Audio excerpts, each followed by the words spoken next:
2024 में अगर आप बिहार बोर्ड के किसी भी स्कूल में या प्लस टू स्कूल में या फिर कॉलेज में अगर क्लास 9 में या क्लास 10 में या फिर क्लास 11 या क्लास 12 में पढ़ते हैं तो आपके लिए ये वीडियो बड़ा खास होने वाला है, क्योंकि इस वीडियो में जो मैं आपको बताने जा रहा हूँ इस बात को समझना और इस गलती से बचना बहुत ज़रूरी है। पिछले साल बहुत सारे बच्चों ने इसका नुकसान उठाया है और आपको ये नुकसान ना उठाना पड़े, इस बात का आपको ध्यान रखना। देखिए, आज के हिंदुस्तान की ये खबर है कि 9 यानी कि 9वां क्लास और 11वीं यानी 11th क्लास में 3500 से अधिक बच्चों ने नहीं दी परीक्षा। और ये सिर्फ मुजफ्फरपुर की बात की जा रही है, मतलब ये 3500 जो संख्या है ना, ये मुजफ्फरपुर ज़िले की है। और इस ज़िले के अलावा हमारे बिहार के अंदर 37 ज़िले और हैं। पूरा आंकड़ा आप समझ सकते हैं कितना होगा।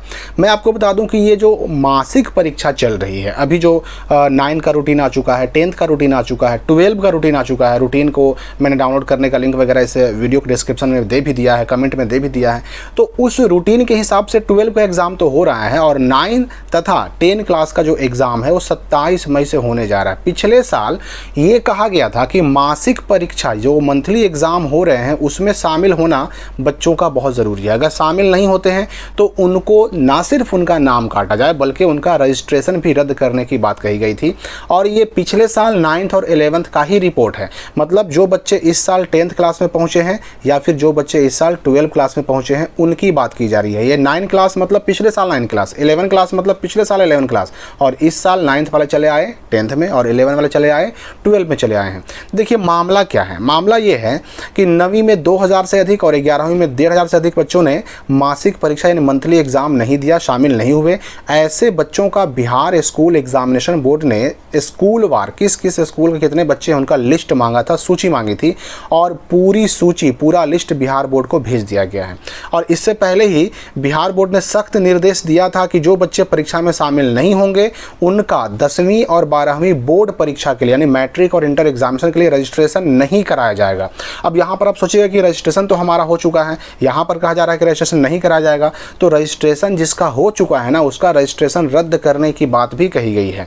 और यही नहीं, उन्हें स्पष्ट कहा गया कि ऐसे किसी भी बच्चे को मैट्रिक इंटर की परीक्षा में शामिल नहीं होने दिया जाएगा। मतलब मंथली एग्जाम अगर नहीं देते हैं तो आपका रजिस्ट्रेशन अगर नहीं हुआ है तो नहीं होने दिया जाएगा, और अगर आपका रजिस्ट्रेशन हो गया है तो रजिस्ट्रेशन को रद्द कर दिया जाएगा। और रजिस्ट्रेशन को रद्द करने की सूचना पहले ही आ गई थी।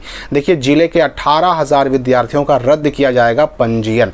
यानी आपको पता ही है कि जो बच्चे मैट्रिक का एग्जाम देने वाले होते हैं उनका 9th में रहते हुए पंजीयन यानी कि रजिस्ट्रेशन हो जाता है, और जो बच्चे इंटर का एग्जाम देने वाले होते हैं उनका 11th में रहते हुए ही रजिस्ट्रेशन यानी पंजीयन हो जाता है। और फिर जो बच्चे छूट जाते हैं उनका अगले साल जब वो 10th में जाते हैं तो उनको एक मौका मिलता है रजिस्ट्रेशन कराने का, और या फिर 12 में जाते हैं तो फिर उनको एक मौका मिलता है रजिस्ट्रेशन कराने का। लेकिन जो बच्चे रजिस्ट्रेशन करा चुके होते हैं उनको बस एक ही बार कराना होता है, दोबारा नहीं कराना होता। ये नहीं कि 10 में दोबारा होगा, 12 में दोबारा होगा, दोबारा रजिस्ट्रेशन नहीं होता है। तो ये भी आदेश दिया गया था, ये मार्च का न्यूज है कि 18,000 छात्रों का रद्द किया जाएगा पंजीयन। और ये कौन लोग थे जिनके बारे में कहा गया कि जिनका रजिस्ट्रेशन रद्द होगा? ये ऐसे विद्यार्थी थे जो कि 9वीं या फिर 11वीं की वार्षिक परीक्षा से अनुपस्थित थे यानी कि एब्सेंट थे। जिन लोगों ने पंजीयन तो करा लिया, रजिस्ट्रेशन तो करा लिया, लेकिन उन्होंने एनुअल एग्जाम नहीं दिया और उससे पहले मासिक यानी कि मंथली एग्जाम भी नहीं दिया, ऐसे बच्चों को कहा गया कि भाई मैट्रिक और इंटर की जो परीक्षा होनी है 2025 में, उनको इस 2025 के मैट्रिक इंटर परीक्षा में शामिल नहीं होने देना है। और शिक्षा विभाग ने ऐसे सभी बच्चों का 9 और 11 के एग्जाम छोड़ने वाले बच्चों का रिकॉर्ड मांगा था, उनका नाम पता मांगा था। तो मतलब यह है कि जो अभी मासिक परीक्षा शुरू हो चुकी है, चूंकि आप जानते हैं कि 9th का रूटीन आ चुका है, 10th का रूटीन आ चुका है और 12 का भी रूटीन आ चुका है, 11th का रूटीन अगले महीने से आ जाएगा। मतलब जून से 11 का भी एग्जाम होना शुरू हो जाएगा। 9, 10, 11, 12 सबका एग्जाम होगा, तो इस एग्जाम में आप शामिल ज़रूर हो। मान लेते हैं कि आपका एग्जाम में शामिल ना होने से अगर आपका पंजीयन रद्द ही कर दिया जाए, आपको एग्जाम में बैठने से रोक ही दिया जाए, तो इसका बहुत बड़ा नुकसान होगा। तो इस बात से आपको बचना है।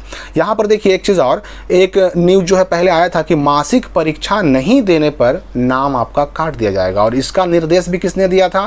तो इसका निर्देश वही बिहार स्कूल एग्जामिनेशन बोर्ड ने दिया था सभी स्कूलों को, सभी कॉलेजों को, कि जो भी बच्चे मासिक परीक्षा यानी कि मंथली एग्जाम नहीं देते हैं ऐसे सभी छात्र छात्राओं का नाम काटने का आदेश दिया गया। किसको? तो सभी जिलों के DEO को यानी डिस्ट्रिक्ट एजुकेशन ऑफिसर को, और इसके लिए मीटिंग बुलाई गई, सबको स्पष्ट निर्देश दिया गया। तो इन 3 न्यूज़ क्लिप से तो आप समझ गए होंगे कि जो मंथली एग्जाम का सिस्टम चल रहा है इस साल फिर से शुरू हो चुका है, और इस मंथली एग्जाम के ना देने पर नाम काटा भी जा सकता है। अगर आपका रजिस्ट्रेशन हो चुका है तो आपका रजिस्ट्रेशन रद्द किया भी जा सकता है और आपको आने वाले साल में मैट्रिक इंटर की परीक्षा में बैठने से रोका भी जा सकता है। इसलिए इस बात की गंभीरता को समझते हुए मंथली एग्जाम में बैठें ज़रूर, शामिल ज़रूर हों।